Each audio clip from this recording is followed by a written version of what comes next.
Alright, so when we're on the topic of Austin Butler movies, I can't think of another time I'll be able to bring this up, so I'm just gonna do it now. There's always been one thing that's bothered me in the Elvis movie. So, watch this clip and pay attention to the music in the background.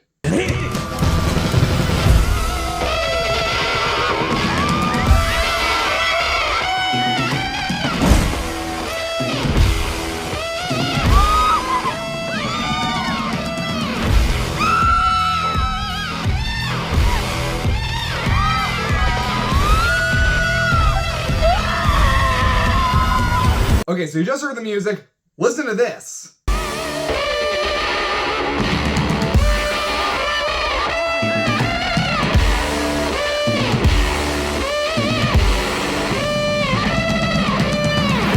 It's the same freaking music! Ever since I saw that movie, it bothered me. I was like, that sounds like the same music from that freaking song right there. Also, didn't South Park already do an entire episode on the Bikeriders? Yeah, they kept calling them a certain word or whatever. What was that word again? Oh yeah! Fat!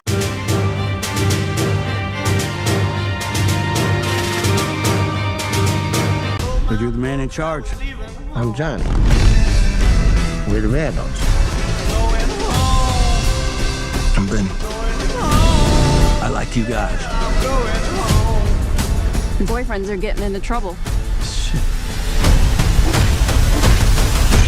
What the hell were you thinking back there? Nothing. I saw you squaring off with them guys. The Bikeriders comes to us from writer and director Jeff Nichols and is based off the book of the same name by Danny Lyon. After a chance encounter, headstrong Kathy is drawn to Benny, the newest member of Midwestern motorcycle club, the Vandals. As the club transforms into a dangerous underworld of violence, Benny must choose between Kathy and his loyalty to the club. So funny story, this movie was supposed to be released last December, right? Well, I was very unaware at the time that not only did the movie get delayed, but it went from the distribution of 20th Century Studios to Focus Features due to the strike.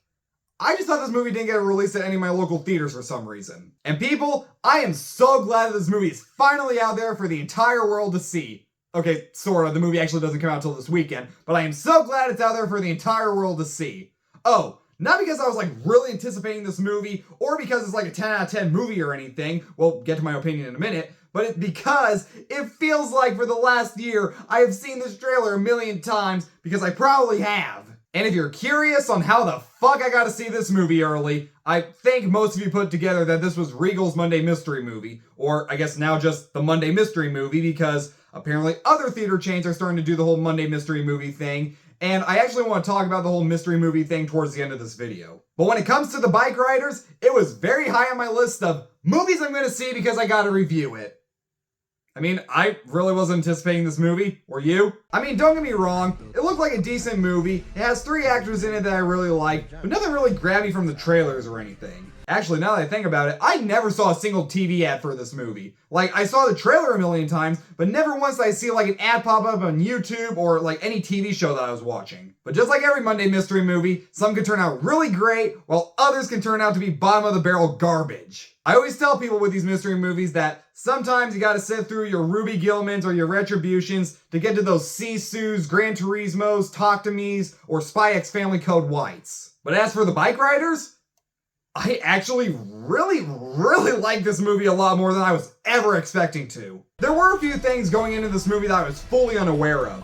One of them being the fact that this is basically a mob movie with a biker gang. Now it's definitely not like that through the entire movie, but we follow this biker gang and how they had a major influence on others throughout the country, and as their group got bigger, things started to go downhill from there. It started off being all fun and games with like family picnics and bike races, but as the club started to expand, it slowly takes a sudden turn where newcomers to the group will start getting into fights for no reason and try to take control of the group themselves. It's a great depiction on what it's like to be in a group like this. I've always loved movies that are portrayed like this, and it's very entertaining from beginning to end. One thing that really surprised me was that in all the trailers and posters, there's a heavy focus on Austin Butler's character, and he does have top billing on the cast list, but come to find out that he really doesn't have as much screen time as both Jodie Comer and Tom Hardy. There are big gaps throughout the movie where you completely forget that Austin Butler was even there, and to be honest, he is the least interesting out of the main 3. Now don't get me wrong, I like Austin Butler, and he does turn in a great performance, but any time that Tom Hardy was on screen, I think he stole the show, and this is definitely my favorite performance from him. There was definitely a heavier focus on him sometimes, and I thought his story about him being the leader of this biker gang was much more interesting. I love it how it started out with him just wanting to ride bikes with his dumb buddies, and how he slowly turns crazy as the movie goes on, but it also doesn't get to the point where you don't know if he's supposed to be likable or not, and he's honestly the most likable one in the group. But with Jodie Comer, I know she's only been in like 3 movies so far, this being her 3rd, but she was great here. She is so underrated as an actress, and I hope she gets more roles after this. I will say though that throughout the entire movie, she distractingly sounded like Dr. Melfi from The Sopranos. Every moment I was just expecting her to go, "Alright, you mentioned ducks, let's talk about the ducks." Maybe that was an inspiration of hers for the character, I have no idea. The rest of the actors are pretty throwaway though. Aside from Michael Shannon and Mike however the hell you say his name, they're very forgettable. I like how they all had nicknames that matched their personalities or something about them. Like you had one guy named Cockroach who eats bugs, but I can't really remember anything about the rest of them. There was also this whole subplot involving a younger biker gang who wants to join the Vandals, and they do play a vital role at the end of the movie, but if you cut out all their scenes, you probably wouldn't have missed a thing. I was also so invested in this movie that I never felt the runtime, so for me, it was a very quick 2 hours. But out of everything that I wasn't expecting, I was not expecting my mortal enemy to show up in this movie. Train!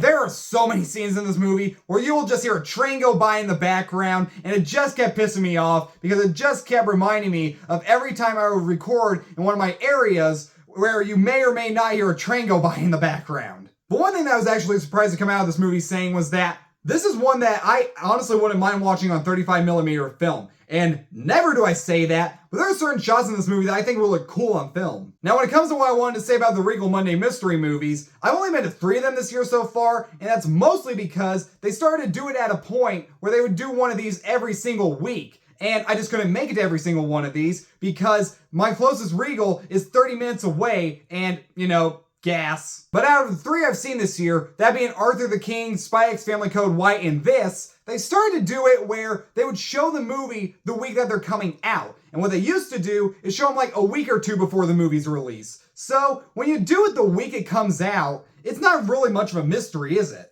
So I'm honestly just hoping they go back to doing what they used to do, where they would do it like a week or 2 early. Now as for the next Monday Mystery movie, which is going to be on July 1st, it seems that they're going to be showing Fly Me to the Moon with Scarlett Johansson and Channing Tatum, which is supposed to come out on July 12th. So it seems like they're going to go back to doing it like a week or 2 early. Or maybe sometimes they'll do it a week or 2 early, and sometimes they'll do it like the week it comes out. But I'm not fully complaining because either way, I did get to see an early screening of Spy X Family Code White, and that was the happiest I've ever been at one of these mystery movies. But in the end, I found the Bikeriders to be a very nice surprise, and I think it's one that's definitely worth a watch. I don't think that it's one that you need to rush out to theaters to see, but I still highly recommend this movie, and if you do go see it in theaters this weekend, then just be glad that you supported a movie like this. I'm gonna give the Bikeriders an A-.